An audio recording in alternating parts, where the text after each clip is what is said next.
자, 오늘 말씀 창세기 40장 1절에서 8절, 그 다음에 23절 이렇게 보도록 하겠습니다. 한 절씩 교독할게요. 그 후에 애굽 왕의 술 맡은 자와 떡 굽는 자가 그들의 주인 애굽 왕에게 범죄한지라. 바로가 그 두 관원장 곧 술 맡은 관원장과 떡 굽는 관원장에게 노하여 그들을 친위 대장의 집 안에 있는 옥에 가두니 곧 요셉이 갇힌 곳이라. 친위대장이 요셉에게 그들을 수종들게 하매 요셉이 그들을 섬겼더라. 그들이 갇힌 지 여러 날이라. 옥에 갇힌 애굽 왕의 술 맡은 자와 떡 굽는 자 두 사람이 하룻밤에 꿈을 꾸니 각기 그 내용이 다르더라. 아침에 요셉이 들어가 보니 그들에게 근심이 빛이 있는지라. 요셉이 그 주인의 집에 자기와 함께 갇힌 바로의 신하들에게 묻되 어찌하여 오늘 당신들의 얼굴에 근심의 빛이 있나이까? 그들이 그에게 이르되 우리가 꿈을 꿨으나 이를 해석할 자가 없도다. 요셉이 그들에게 이르되 해석은 하나님께 있지 아니하나이까? 청하건대 내게 이르소서. 23절 함께 읽겠습니다. 술 맡은 관원장이 요셉을 기억하지 못하고 그를 잊었더라. 아멘. 오늘 말씀의 제목은 사람은 있지만 하나님은 기억하신다. 사람은 있지만 하나님은 기억하신다라는 제목으로 함께 은혜 나누겠습니다. 인사하겠습니다. 한 주간 잘 지내셨습니까? 자, 서로 축복할까요? 수고 많으셨습니다. 네, 너무 수고 많으셨습니다. 우리 성도님들 한 주간 사시는데 여러분, 고 박완서 작가가 쓴 한 말씀만 하소서라는 책은 그녀의 25살 먹은 아들, 그것도 서울대 의대를 졸업하고 이제 막 레지던트를 시작할 당시에 그 아들이 교통사고로 그 아들이 죽은 다음에 쓴 책입니다. 그 고통의 시간을 보내면서 이 박완서 작가는 이렇게 절규해요. 하나님, 제게 왜 이러십니까? 하나님, 이러면 안 되지 않습니까? 도대체 왜 저에게 이런 시련을 주십니까? 사실 이 그녀의 고통은요, 너무나 사랑스러운 아들이 죽은 것도 너무나 고통스럽지만 사실은 이 고통 속에서 침묵하는 하나님에 대한 고통이 더 컸던 것 같아요. 책에 대한 내용을 조금 한번 읽어볼 테니까 한번 들어보십시오. 그저 만만한 건 신이었다. 온종일 신을 죽였다. 죽이고 또 죽이고 100번 고쳐 죽여도 죽을 여지가 남아있던 신. 증오의 마지막 극치인 살의. 내 살의를 위해서라도 당신은 있어야 된다. 하나님에 대한 원망이 너무나 느껴지죠? 좀 더 읽어볼게요. 그래, 나는 주님과 한번 맞붙어 보려고 했다. 주님, 당신은 과연 계시다면 내 아들은 왜 죽어야 했는지, 내가 이렇게 고통받아야 하는 건 도대체 무슨 영문인지 더도 말고 덜도 말고 한 말씀만 해보라고 애걸하리라. 참 우리가 이해하기 힘들죠. 자녀의 죽음 앞에 선 어머니의 절규. 그 절규가 그대로 제목이 되었어요. 한 말씀만 하소서. 이 고 박완서 작가가 자신의 소중한 아들을 잃고 한 말씀만 해달라는 이 간절한 기도가 그리 낯설지 않는 것은 사실 우리는 저마다 인생에 가장 하나님이 필요한 때에, 도움이 필요한 때에, 위급한 때에 마치 우리도 아들을 잃어버린 그녀처럼 하나님께 도움을 구하죠. 하나님께 좀 납득할 만한 답을 달라고 우리도 하나님께 기도합니다. 그러나 한 말씀만 해달라는 이 기도에 되돌아오는 것은 이 박완서 작가만이 경험한 침묵이 아니라 우리도 그런 하나님의 침묵을 동일하게 경험한다라는 거죠. 이 침묵 앞에 어떤 성도들은 그냥 버티고 어떤 성도들은 그제 뜻이 있겠지라고 스스로를 위로하기도 합니다. 어떤 사람들은 이 하나님의 차가운 침묵이 이제 익숙해져서 더 이상 하나님께 기도하지 않죠. 하나님께 아무런 기대감 없이 살아가는 사람들도 교회 안에 있습니다. 우리가 실제로 경험하는 여러분 이 하나님의 침묵 앞에 우리는 어떻게 도대체 하나님이 우리를 여전히 사랑하고 우리와 함께 하신다는 것을 믿을 수 있을까요? 요셉을 통해서 우리가 좀 살펴봤으면 좋겠어요. 여러분, 오늘 우리가 함께 살펴볼 요셉에게도 그 어느 때보다 이 하나님의 한 말씀이 필요할 때였습니다. 제발 한 말씀만 해주십시오라고 하나님의 어떤 말씀이 필요한 때죠. 왜냐하면 요셉은 형들에게 버림받고 노예로 팔려오죠. 보디발 집에서 얼마나 성실하게 살았습니까? 더군다나 내가 하나님 앞에 죄를 지을 수 없다, 그 하나님에 대한 믿음 때문에 보디발의 아내의 유혹을 뿌리친 거 아니죠? 뿌리친 거 아닙니까? 그 믿음의 선택 때문에 그가 겪은 건 뭡니까? 여태까지 내가 이뤘던 건 모든 것을 다 잃어버리죠. 그리고 그는 감옥에 던져지게 됩니다. 근데 여러분, 이 감옥 속에서 요셉은 여전히 그의 믿음을 놓지 않고 있더라는 거예요. 여러분, 그의 믿음을 보면 두 가지로 표현이 됩니다. 하나는 그의 믿음이 사람에게 어떻게 표현되고요, 또 하나는 그의 믿음이 여전히 하나님께 표현되고 있어요. 사람들에게 그의 믿음이 어떻게 표현되는가? 오늘 본문 말씀 40장 6절 7절 말씀 함께 읽어보겠습니다. 시작. 아침에 요셉이 들어가 보니 그들에게 근심이 빛이 있는지라. 요셉이 그 주인의 집에 자기와 함께 갇힌 바로의 시내들에게 묻되 어찌하여 오늘 당신들의 얼굴에 근심이 빛이 있나이까. 요셉 설교를 우리가 3주 전에 들었습니다. 조금 기억을 더듬어 보면 지금 요셉이 보디발 아내를 이제 성폭행하려는 그 죄로 감옥에 들어가게 되죠. 근데 요셉이 그 죄로 감옥에 들어가는 거, 이것 자체가 사실 여러분 너무 말이 안 되는 거예요. 왜냐하면 일반 애굽 사람이 아니죠. 바로 왕의 측근 시위대장의 아내를, 그것도 히브리 노예가 성폭행하려고 했다? 죽여야죠. 당연히 죽였어야 됐습니다. 그러나 보디발은 요셉을 죽이지 않고 자신의 집안에 있는 감옥에 요셉을 보냅니다. 그리고 여러분, 오늘 보면 요셉에게 바로의 그 신하, 술 맡은 자, 떡 굽는 자를 섬기는 아주 중요한 일을 맡깁니다. 술 맡은 자, 떡 굽는 자, 왕의 음식을 만드는 셰프 정도로 생각하면 안 됩니다. 그때 당시에 왕에 대한 독살, 음모가 얼마나 많았겠습니까?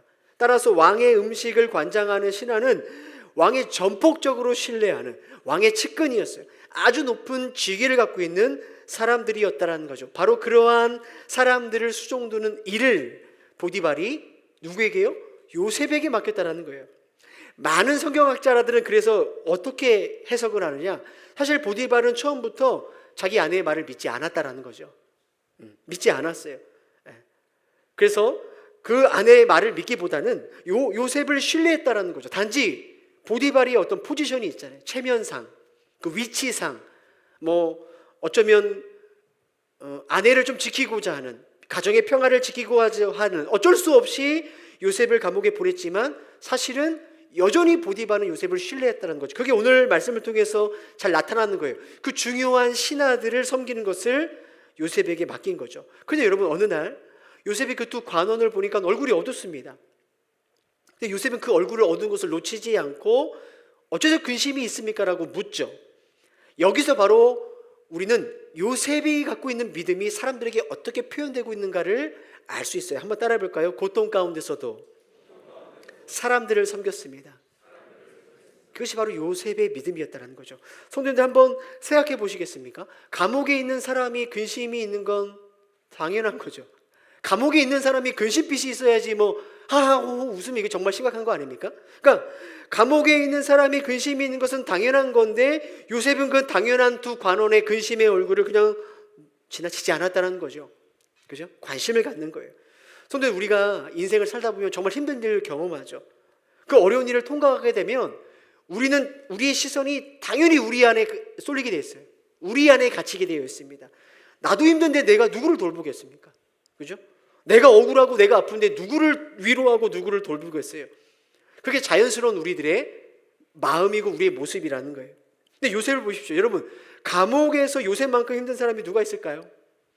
요셉만큼 억울한 사람이 누가 있습니까?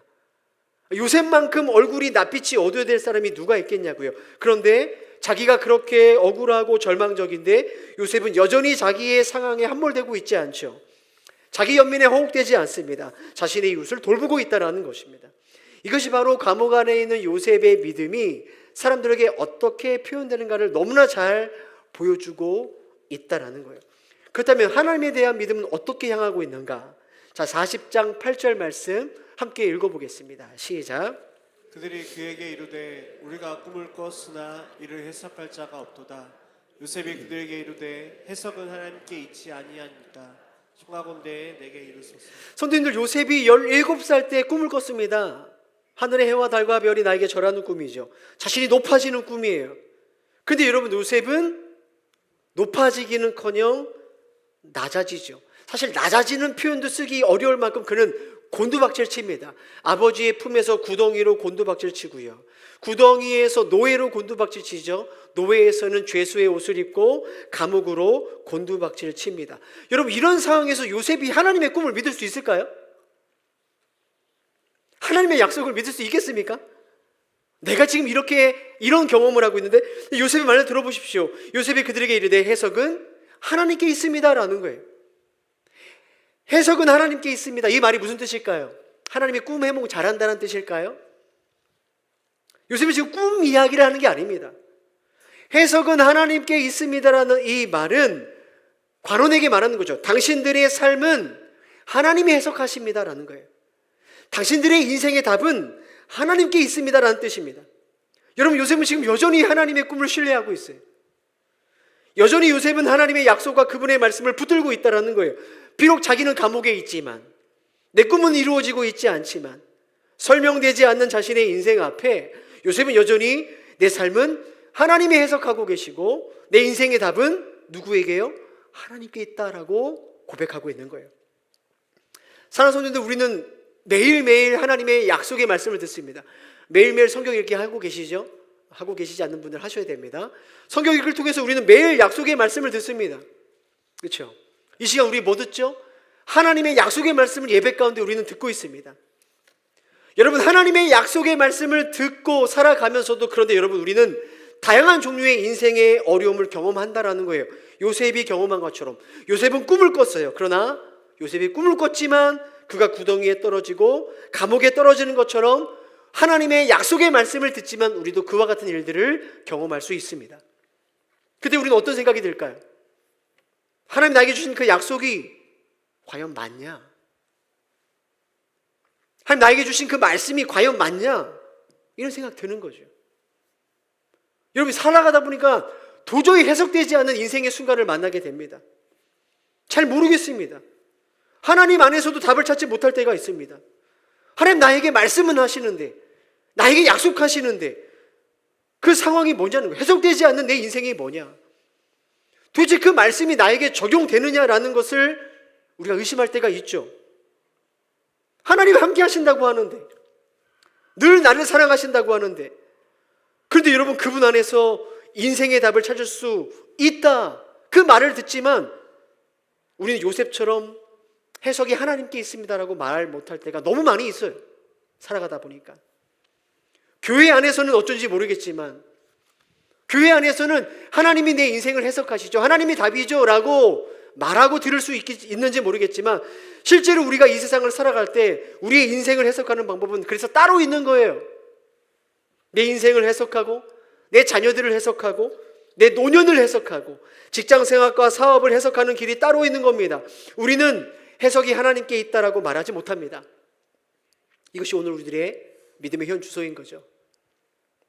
그런데 여러분, 오늘 요셉을 통해서 하나님은 우리들에게 뭘 말씀하실까요? 해석되지 않는 그 인생 가운데, 때로는 감옥과 같은 그 상황 속에서 우리가 지키고 붙들어야 되는 것이 무엇인지, 그 믿음이 무엇인지를 우리에게 말씀하고 있는 거예요. 여러분, 요셉이라고 감옥에서 늘 할렐루야 했을까요? 기뻤을까요? 요셉도 똑같은 사람입니다. 요셉도 답이 없는 하나님 때문에 답답했을 거예요. 두려웠을 거예요. 어쩌면 고통 가운데 요셉도 끊임없이 이렇게 기도하지 않았겠습니까? 제발 한 말씀만 해달라고, 왜 내가 이러한 어려움을 겪냐고 아마 기도했을지도 모르죠. 그러나 여러분, 요셉은 여전히 해석되지 않는 자신의 인생 앞에 답을 찾지 못하고 낮아지는 그 감옥 안에서 뭐라고 믿음으로 고백하죠? 해석은 하나님께 있습니다. 내 인생은 하나님이 해석하십니다라는 믿음의 고백을 하고 있다는 거예요. 성도님들, 예수 믿는 믿음은요, 신자의 믿음과 순종은요, 많은 경우에 내가 정말로 감정적으로 기뻐하고 감사하는 상황에서 순종하는 것보다는 그 반대의 경우에 순종해야 될 때가 훨씬 더 많이 있습니다. 그 가운데서 우리는 내가 이해되지 않고 내가 해석되지 않는 나의 삶 가운데 우리는 이렇게 고백하죠. 주님, 여전히 당신보다, 그래도 나보다 당신이 더 지혜롭습니다. 나의 해석보다 하나님의 말씀의 해석이 더 옳습니다라고 생각하며 살아가는 것이 오늘 바로 신자들의 바른 믿음이 되어야 된다는 거예요. 그래서 감옥 안에서도, 계속해서 내가 생각하는 대로 되지 않고 낮아짐 속에서도, 하나님께 기도해도 답이 없는 그 침묵 속에서도 해석은 하나님께 있습니다. 이렇게 말하는 것이 요셉의 믿음이고 오늘 우리들에게 필요한 믿음이라는 거예요. 그런데 이러한 믿음과 순종의 결과가 뭘까요? 그럼 이렇게 믿음으로 우리가 살았다 칩시다. 결과가 뭘까? 오늘 23절 말씀 함께 읽어보겠습니다. 시작. 술 맡은 관원장이 요셉을 기억하지 못하고 그를 잊었더라. 이거 도대체 믿음으로 살라는 겁니까? 말하는 겁니까? 너무 가혹하지 않습니까? 요셉이 그렇게 믿음으로 끝까지 반응하는데 결과는 뭐냐? 잊혀지는 겁니다. 관원장에게 잊혀지는 겁니다. 여러분, 요셉의 섬겼던 두 관원이 두 가지의 꿈을 꾸죠. 꿈의 내용은 본문 한번 읽어보시면 됩니다. 중요한 것은 술 맡은 관원장의 꿈을 요셉이 해석해 주죠. 40장 13절 제가 읽어보겠습니다. 지금부터 사흘 안에 바로가 당신의 머리를 들고 당신의 전직을 회복시키리니. 술 맡은 관원장이 다시 바로를 섬기겠다라고 요셉이 해석을 합니다. 그리고 여러분 그렇게 해석을 하고 요셉의 간절한 마음이 이렇게 전달되죠. 14절 말씀 함께 읽어볼까요? 시작. 당신이 잘 되시거든 나를 생각하고 내게 은혜를 베풀어서 내 사정을 바로에게 아뢰어 이 집에서 나를 건져주소서. 얼마나 간절했겠어요. 얼마나. 그죠? 내가 꿈대로 해석되고 당신이 바로 왕의 술 맡은 자로 복직된다면 나를 잊지 말라달라고. 그죠? 나를 잊지 말고 나를 꼭 기억해서 감옥에 꺼내달라고 요셉은 정말로 그에게 간청을 하죠. 그리고 여러분 꿈을 해석하고 사흘 후에 술 맡은 관원은 복직이 됩니다. 근데 무슨 일입니까? 술 맡은 관원장이 요셉을 기억하지 못하고 잊었습니다. 잊지 말아야 될 사람이 요셉을 잊은 거죠. 여러분 요셉의 입장에서 한번 생각해 보시겠어요? 사흘 후에 둘 다 감옥에 나갔습니다. 요셉의 말대로 하나님께서 요셉에게 주신 지혜대로 한 명은 죽고 한 명은 복직됩니다. 요셉의 마음이 어땠을까요? 됐다. 이제 됐다. 드디어 이제 나도 나갈 수 있게 됐다. 술 맡은 관원이 나를 기억하고 나를 도우러 오겠다. 사람을 보내겠다. 당연히 그런 생각이 드는 게 정상 아닙니까? 감옥에 발소리만 들려도 막 반갔을 거예요. 나를 찾으러 왔구나. 이기적이 들려도 느껴져도 누가 요셉을 부르면 가슴이 뛰고 막 뛰어나갔을 거예요. 그런데 하루 이틀 시간이 지나도 아무 일도 일어나지 않습니다. 일주일이 지나고 한 달이 지납니다. 두 달이 지납니다. 아무 일도 일어나지 않습니다. 잘 들어보세요. 술 맡은 관원의 꿈을 해석하고 하나님의 말씀대로 꿈이 이루어지기 전에는 복도에서 누가 걸어오는 소리 들었어도 요셉은 아무런 느낌이 들지 않았겠죠. 누가 요셉을 불렀어도 요셉은 아무런 희망을 품지 않았을 겁니다. 그런데 하나님께서 술 맡은 관원장의 꿈을 해석해 주시고 그 말씀대로 이루어지고 난 후부터 매일매일이 요셉은 더 괴롭습니다. 하나님의 말씀이 이루어지고 난 후가 더 괴롭습니다. 도대체 이게 뭐냐는 거죠. 어떻게 이런 일이 나에게 일어날 수 있나? 시간이 지날수록 이제는 누가 걷는 소리만 들려도 요셉은 짜증나지 않았을까요? 화나지 않았을까요? 여러분 요셉은 2년 동안 더 잊혀져야 됐어요. 물론 요셉은 자기가 2년이라는 시간만 기다리면 더 나아질 거라는 그건 몰랐습니다. 한없이 기다리는 거죠. 요셉은 감옥 안에서 더 깊은 구덩으로, 감옥 안에서 더 깊은 감옥으로 굴러떨어지는 것을 경험합니다. 믿음으로 살았는데 말이죠. 믿음으로 살았는데 이런 일을 경험합니다. 바로 이 지점이 오늘 저와 여러분에게 참 혼란을 주는 지점입니다.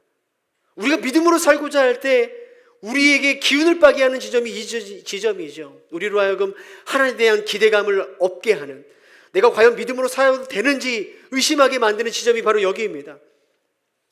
우리가 똑같이 신앙생활 하는데 누구는 내가 이렇게 기도했더니 응답됐다고 얘기합니다. 어떤 분은 기도했더니 병이 낫다고도 합니다.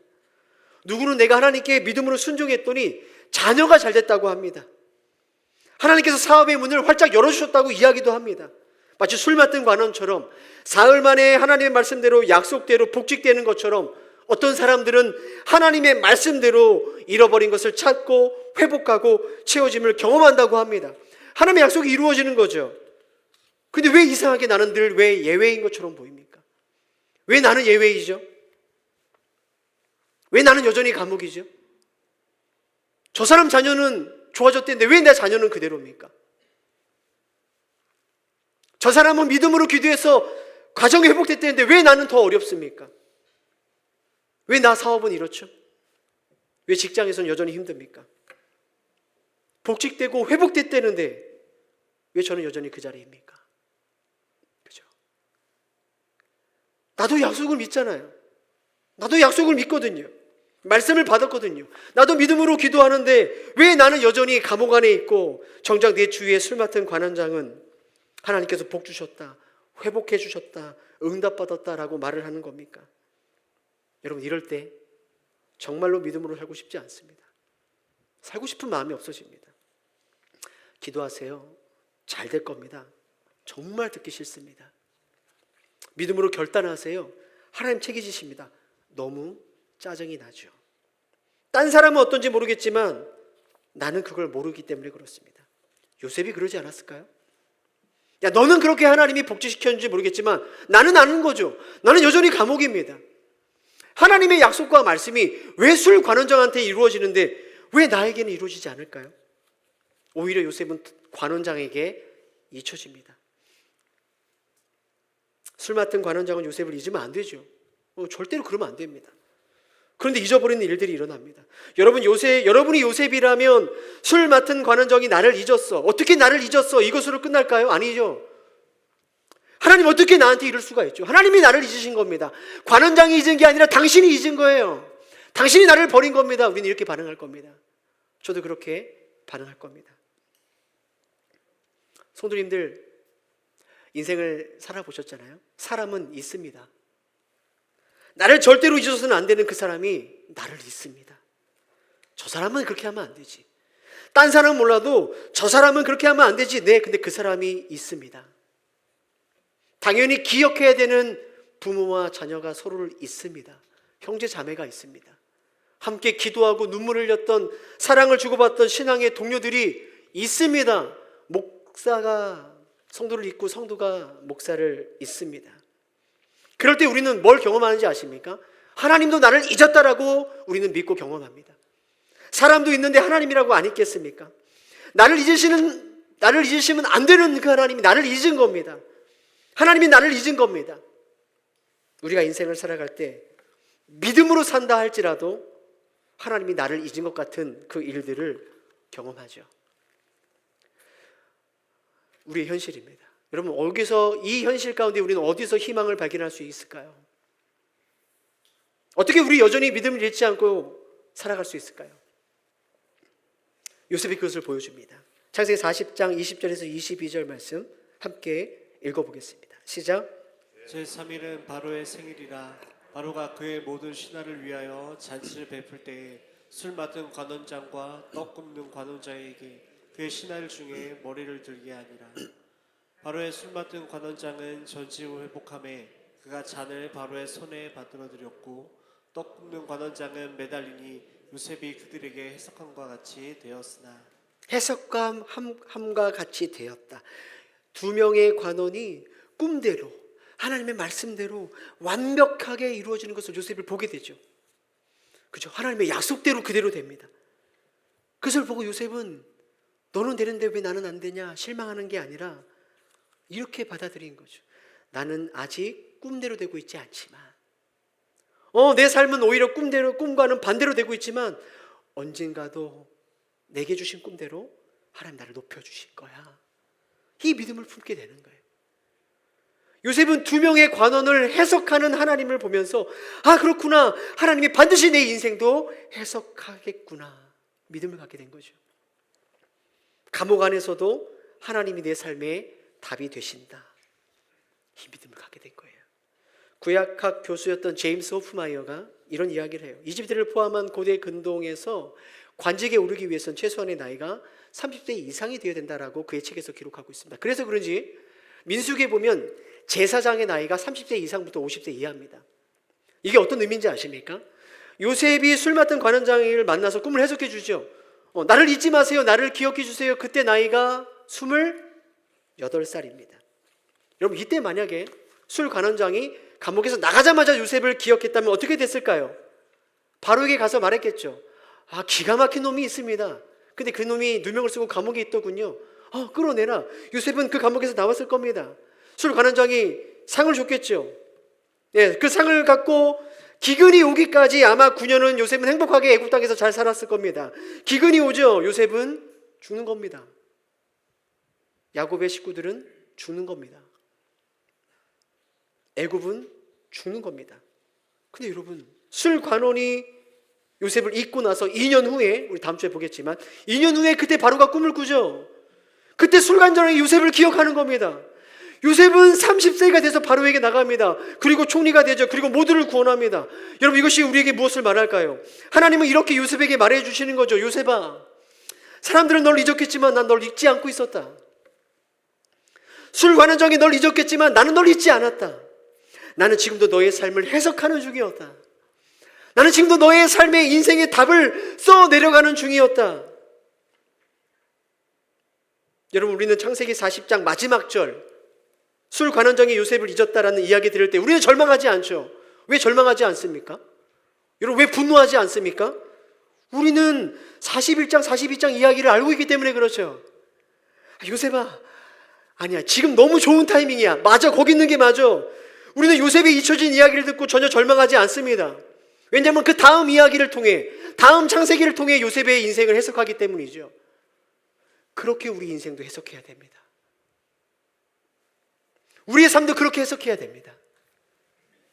이 중에 누구는 창세기 40장을 지나가는 분들이 있을 거예요. 자꾸만 감옥에 떨어지는 인생, 자꾸만 낮아지는 인생, 자꾸만 사람들에게 배신당하고 잊혀지는 인생.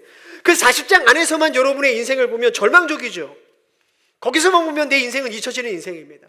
하나님에게도 잊혀지는 것 같아요. 그래서 여러분, 우리가 요셉의 인생을 창세기 전체로 해석하는 것처럼 저와 여러분의 인생도 성경 전체를 통해서 해석해야 되죠. 그래야 우리는 여전히 하나님이 우리를 사랑하는 것을 알 수 있습니다. 그분께 여전히 우리의 삶을 맡길 수 있죠. 감옥에서도 말이에요. 그때 우리는 다시 믿음을 가질 수 있습니다. 그렇다면 여러분, 오늘의 우리의 삶을 어떻게 성경에서 해석해야 될까요? 한번 봅시다. 창세기 40장에 보면 바로 왕에게 죄를 짓는 2명의 관원이 있죠. 그들은 왕에게 죄를 졌기 때문에 감옥에 들어갔습니다. 그렇죠? 근데 감옥 안에 죄를 짓지 않는 한 사람이 있습니다. 죄를 짓지 않았지만 죄인 취급받는 한 사람이 있죠. 누굽니까? 요셉입니다. 수천 년 후에 똑같은 광경을 우리는 보게 됩니다. 바로 골고다 언덕에서 말이죠. 단 한 번도 죄를 지은 적 없는 분, 그분이 불의한 재판관에 의해 죄인 취급을 받고 십자가라는 감옥에 매달려 있습니다. 양옆편에 자신의 죄 때문에 십자가에 달린 2명의 강도가 있죠. 오늘 요셉의 2 관원처럼 한 강도는 죽고 한 강도는 구원을 받습니다. 여러분, 이 2 강도는 인생을 살아가면서 하나님을 기억했어야 됐습니다. 진정한 왕이신 하나님의 말씀을 기억해야 됐죠. 그러나 그들은 평생 동안 하나님을 기억하지 않았습니다. 그들은 전혀 하나님의 뜻대로 살지 않았어요. 하나님을 잊은 거죠. 하나님을 잊은 죄 때문에 그들은 죽어야 마땅합니다. 그렇게 죽어야 됐습니다. 하나님을 잊었으니까요. 그런데 그 중 한 강도가 이렇게 예수님께 말합니다. 뭐라고 말하죠? 예수여, 당신의 나라에 임하실 때 나를 기억해 주소서. 나는 지금까지 당신을 기억하고 살지 않았지만, 나는 당신을 잊고 살았지만 그러나 나를 기억해 주십시오. 예수님이 뭐라고 말합니까? 내가 진실로 내게 이르노니 내가 오늘 너와 함께 낙원에 있으리라. 잘 들어보십시오. 예수님을 기억해 달라고 요청하면 어떻게 답을 해야 됩니까? 그래, 내가 오늘 너를 기억하겠다. 이게 예수님의 답이어야 되죠. 기억해 달라고 했으면 기억해 주겠다라고 답해야 됩니다. 근데 예수님이 뭐라고 말합니까? 기억해 주십시오라고 말하니까 내가 너와 함께 하겠다라고 말합니다. 예수님, 저를 기억해 주십시오. 아니, 나는 너와 함께 하겠다. 예수님, 저를 잊지 마십시오. 무슨 소리냐? 나는 너와 함께 하겠다. 감옥에 갇힌 2년 동안 하나님이 요셉을 잊은 게 아닙니다. 하나님 요셉과 함께 하셨습니다. 사람에게 버려질 때 하나님 요셉을 버리지 않았습니다. 누명을 쓸 때 하나님 요셉의 편에 서 있었습니다. 감옥에서 사람들에게 잊혀질 때도 여전히 하나님은 요셉과 함께 하셨습니다. 요셉이 하나님을 잊을지언정 하나님은 요셉을 잊지 않고 기억하셨습니다. 이것이 성경 전체를 통해서 오늘 창세기 40장을 살아가는 여러분에게 주시는 하나님의 약속의 말씀인 거죠.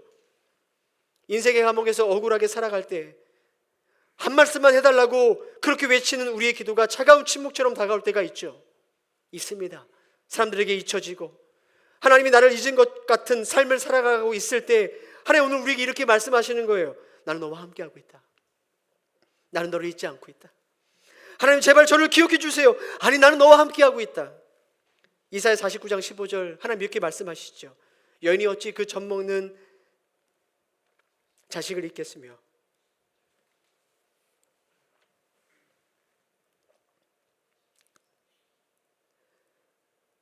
같이 읽겠습니다.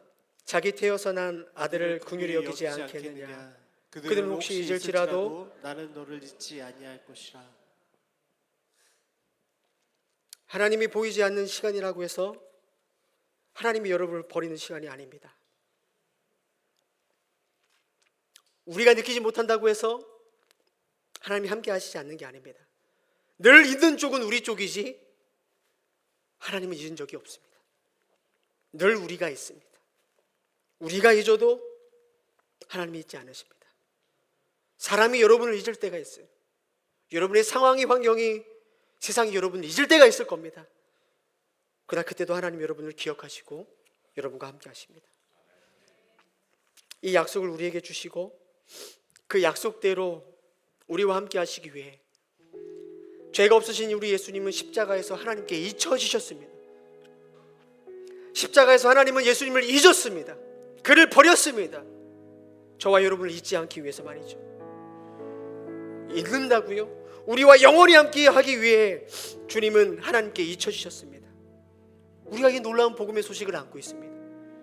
요셉은 그 복음을 몰랐습니다. 우리는 근데 그 복음을 알고 있습니다. 그래서 오늘 우리는 요셉보다 더 나은 믿음을 가질 수 있는 거죠. 이 복음이 우리로 하여금 내가 비록 창세기 40장 이 감옥 가운데 있는 상황 속에서도 이 복음 때문에 우리는 이웃의 얼굴을 볼 수 있는 거죠. 그들의 근심을 살필 수 있는 겁니다. 이 복음 때문에 내 상처와 아픔, 트라우마 속에서도 그것에 호적되는 인생이 아니라 타인의 고통을 이해하고 섬길 수 있는 능력이 이 복음으로부터 나오는 것이죠. 이 복음 때문에 여전히 나는 내 인생에 해석되지 않는 일들이 많이 일어나지만 그러나 이 복음 때문에 하나님이 여전히 내 인생의 답이 되시고 그리고 이 복음을 알지 못한 사람들에게 당신의 인생도 하나님이 해석하십니다라고 말할 수 있는 담대함을 얻게 되는 것입니다. 여전히 감옥 안에 있는 분들 계십니까?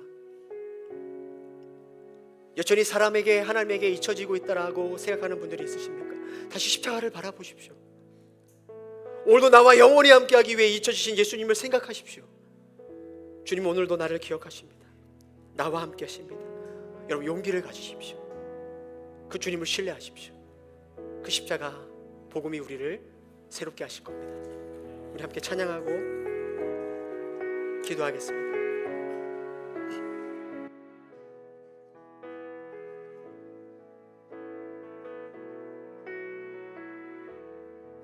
함께 고백합니다. 은혜 아니며 살아갈 수가 없네. 호흡마저도 다 주의 것이니 세상 평안과 위로 내게 없어도 예수 오직 예수뿐이. 다시 한번 고백합니다. 은혜 아니면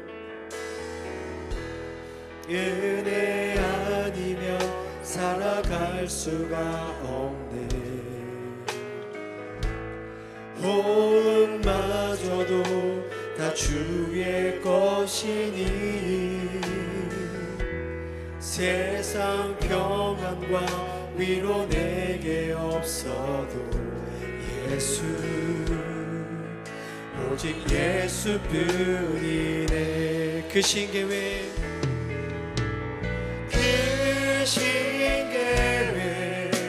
다 볼 수도 없고 작은 건 안에 지쳐도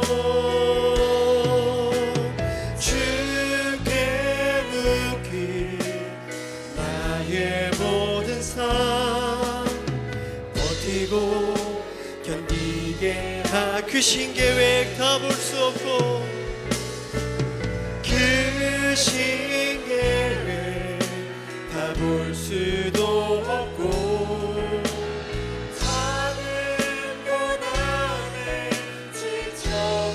주님 주께 느낀 나의 모든 삶 버티고 견디게 하시네. 은혜 아니면 살아갈 수가 없네. 나의 모든 것 다 주께 맡기니 참된 평안과 위로 내게 주신 주 예수 오직 예수뿐. 함께 기도하겠습니다. 하나님의 우리에게 주신 그 약속의 말씀들이 이루어지지 않을 때가 있죠. 자꾸만 내 인생은 낮아지고 사람들에게 잊혀지고, 그래서 하나님께조차 잊혀진 것 같은 그런 순간들을 우리가 만납니다. 여러분, 하나님 여전히 여러분과 함께 하십니다. 사람들은 잊을지라도 우리 주님 우리를 잊지 않으시죠. 영원히 함께 하십니다. 이 시간 기도할 때 하나님 다시 한번 나의 믿음을 눈을 열어주셔서 함께 하시는 주님 바라볼 수 있도록 도와주십시오. 내 인생의 감옥 속에 사람들에게 잊혀지고 하나님의 침묵 속에서도 하나님, 내 인생은 여전히 하나님께서 해석하신다, 내 인생의 답은 여전히 하나님께 있다, 이 믿음을 다시 한번 갖게 해주십시오. 하나님, 인생의 상처에 함몰되지 않게 도와주시고 주님 나와 함께 하시기 때문에 이 어려움 속에서도 주위를 돌볼 수 있는 사람, 공동체를 위로할 수 있는 그런 하나님의 사람 될 수 있게 해달라고 여러분들 말씀을 붙들고 간절하게 좀 주님 앞에 기도하며 나가겠습니다. 함께 기도하겠습니다. 사랑하는 주님, 주님 우리를 불쌍히 여겨주십시오. 하나님, 하나님의 말씀이 내 삶 가운데 이루어지지 않는 것 같고 내 인생은 더 낮아지고 내 인생은 사람들에게 잊혀지고 내 생각대로 되지 않는 이 순간을 경험하면서 하나님도 나를 잊지는 않았나, 그런 생각 때문에 어려움을 겪을 때가 많이 있습니다. 그러나 주님, 오늘 말씀을 통해 여전히 주님 우리와 함께 하십니다. 여전히 우리를 잊지 않고 우리를 기억하십니다. 다시 한번 그 믿음의 눈으로 주를 바라보게 하여 주옵소서. 내 인생의 감옥 속에 하나님, 그 내 인생의 하나님의 그 침묵 속에서도 인생의 해석은 하나님께 있습니다. 하나님이 나보다 더 지혜롭습니다. 나보다 하나님이 내 인생을 더 사랑하십니다. 이 믿음의 고백으로 살아갈 수 있도록 도와주옵소서. 그리하여 하나님, 내 상처와 아픔에 함몰되는 인생이 아니라 주님 나와 함께 하시기 때문에 어려움 속에서도 어려운 자를 위로하고 환난 속에서도 다른 사람들에게 소망을 말할 수 있는, 가난함 가운데서도 사랑하는 성도들을 구원하고 도울 수 있는 이러한 하나님의 놀라운 은혜의 능력들이 이 복음을 통하여 우리 가운데 회복되어질 수 있도록 주여 도와주시옵소서. 오늘 우리를 잊지 않기 위해 예수가 잊힘을 당하셨고 오늘 우리와 함께 하시기 위해 십자가에서 주님께서 하나님께 버리심 당하신 이 놀라운 복음들이 하나님 오늘 살아가는 우리들에게 힘과 믿음의 소망이 될 수 있도록 주여 우리 가운데 믿음을 주시고 은혜를 더하여 주옵소서. 사랑하는 주님, 오늘도 우리를 예배 가운데 또 약속의 말씀이 선포되는 자리로 우리를 부르셔서 감사합니다. 세상을 살아가면서 참 내 뜻대로 되지 않고 때로는 사람에게 치이고 상황과 환경에 치이며 살아갈 때가 많이 있습니다. 주님의 말씀과 약속을 붙들고 살아갔지만 그럼에도 원하지 않게 내 인생은 낮아지고 감옥에 떨어지고 또 누군가에게 잊혀지는 아픔을 겪으며 살아갑니다. 그러다 보면 하나님도 나를 잊은 게 아닐까, 과연 말씀을 따라 믿음과 순종으로 살아가는 것이 무슨 의미가 있을까, 이러한 우리의 믿음이 흔들릴 때도 있습니다. 아버지, 우리의 이러한 연약함과 이 상황에 흔들리는 작은 믿음을 불쌍히 여겨주시고 이 시간 우리의 눈을 열어주셔서 모든 상황 속에서도 나와 함께하고 계시는 주님 바라보게 하여 주옵소서. 하나님, 우리 삶에 일어나는 일들을 다 해석할 수 없지만 여전히 우리의 삶이 주님의 사랑에 묶여 있음을 깨닫게 하여 주시고 내 삶을 해석하시는 주님께 믿음과 순종으로 살아갈 수 있도록 우리를 붙들어 주옵소서. 내 삶의 어려움 속에서도 눈을 들어 내 옆에 누군가의 안색을 살필 수 있는, 나도 어렵지만 누군가의 삶을 위로할 수 있는 위로자로 서게 하여 주옵소서. 하나님, 예수님 없이 방황하고 소망 없는 인생을 살아가는 세상을 향하여 당신의 인생의 해석은 하나님께 있습니다라고 말할 수 있는 믿음의 사람들 되게 하여 주옵소서. 이 시간 하나님, 창세기 40장을 살아가는 우리 성도들이 있습니다. 건강이 약해지고 물질의 문제가 있고 관계가 깨어지고 이러한 잊혀짐의 아픔 가운데 살아가는 성도들이 있습니다. 아버지 하나님, 세상의 말과 위로가 무슨 위로가 되겠습니까? 이 시간 찾아가셔서 나는 너를 잊지 않는다, 나는 여전히 너와 함께하고 있다 말씀하여 주시고 회복시켜 주옵소서. 그 인생의 깊은 감옥에서 참된 평화와 위로 되시는 주님 바라보게 하여 주옵소서. 이 시간 우리의 삶이 여전히 주님께 있음을 믿음으로 고백하며 11조와 감사헌금과 성경금을 올려드립니다. 하나님, 어려움 가운데서도 드리는 이 귀한 물질을 받으시고 그들의 마음과 중심을 흠양하여 주시고 하늘의 신령한 복과 땅의 기름진 복으로 하나님 마음껏 채워 주옵소서. 이제는 우리 구주 예수 그리스도의 크신 은혜와 하나님의 변함없는 사랑하심과 성령님의 함께 하심이 잊혀지는 인생 속에서도 우리 주님 나를 결코 잊지 않으시고 함께 하심을 믿음으로 바라보며 내 인생의 답, 내 인생의 해석은 주님께 있습니다 고백하며 다시 한번 믿음과 순종으로 살아가기로 결단하는 사랑하는 동행교회 모든 성도들과 그의 가정과 자녀와 일터 위에 이제로부터 영원토록 함께 계실지어다. 아멘. 아버지,